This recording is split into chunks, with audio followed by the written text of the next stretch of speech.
Hello, everybody. Today, I'm reviewing the Bad Batch episodes 1 and 2 for Season 2. I can't believe we're at Season 2 already. So, these episodes are called The Spoil of War and The Ruins of War. And it's basically kind of like any other Bad Batch episode, in my opinion. So far, the animation looks spectacular, of course. They have improved so much in this animation that it almost looks like a live action movie, if I had to be honest. Like the colors, they put a lot of work into this. And so it looks like it takes place maybe a few months after the first season, and it's about the Batch going on their usual heist. It opens with them on a beach planet, and they got new designs. It kind of reminds me of Rebels, because like in Star Wars Rebels Season 2, they got like new designs, like Sabine changed her hair, Kanan's got a few marks on him, Ezra's got a few things added to him, but in Season 3 they completely changed the designs. But for this, they got like new colors on their armor, which is cool, I guess. And so the Batch is on a heist, and then Omega wants to get into the action, but Tech is like forcing her to get educated, because of her age, I don't know. And it looks like she's a little bit older too. And so the Batch go on their mission. They take down these crab things on this, I think I said earlier, they're on a beach planet, and then they basically escape, and they get back to their home world. Well, not Kamino, just like their base. I think you know what I mean. We do see the return of AZ, and he even says his full name, and Wrecker's just like, "We know," and then that line was funny. And so it looks like Sid has gave them a new mission, that being going to Count Dooku's headquarters. So if you didn't watch the Clone Wars, Count Dooku had his own headquarters, and that's where he mainly would talk to Darth Sidious. And so the Batch find out there's a treasure there they can use to save their necks, and just in case the Empire finds out where they live. And so the Batch are going to take the risk, and they end up going to the planet, and they create a distraction, and it looks like the clones are still the Empire at the moment. We even see this one clone named Commander Wilsco. I don't know how to say his name.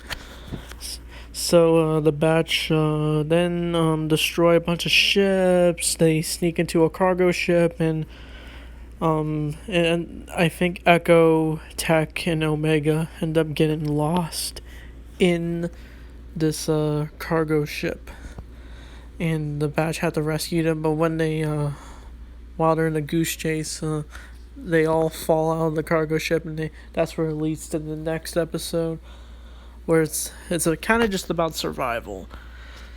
And so the first episode, I thought this episode was kind of boring. I'm not gonna lie.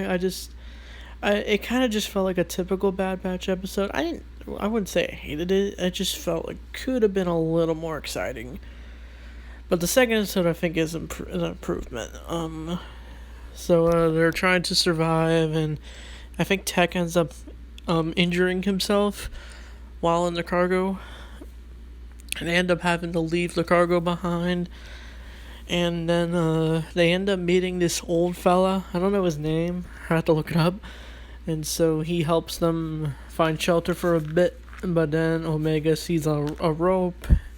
And he also gave her this toy that's like those things you can see in little... I don't know what it's called. I think you know what I'm talking about.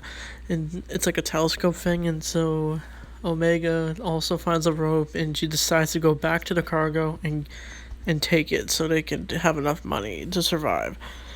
And so Echo tries to chase her, and I think Echo finally gets a moment, because he never really gets to shine in the show all that much. So it's nice to see him get a moment with Omega. And so they take the cargo, but they end up getting chased by the Empire, and then Tech has to go out, even though he's injured, and he has to go save them. And he ends up, and I almost thought Tech was gonna die, but I know he wouldn't.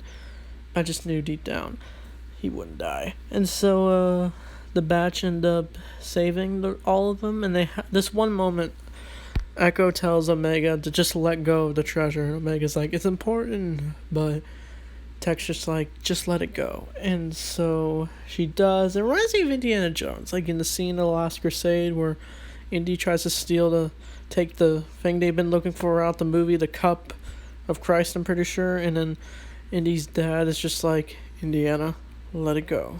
And so that's a nice call out. So I think the episode ends in them escaping. And so I can't wait for the next episode.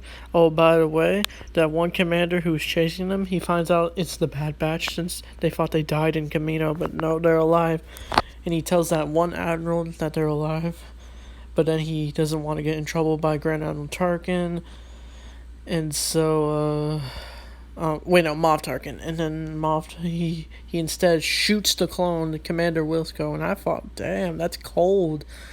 And he ends up falling, and then the episode ends.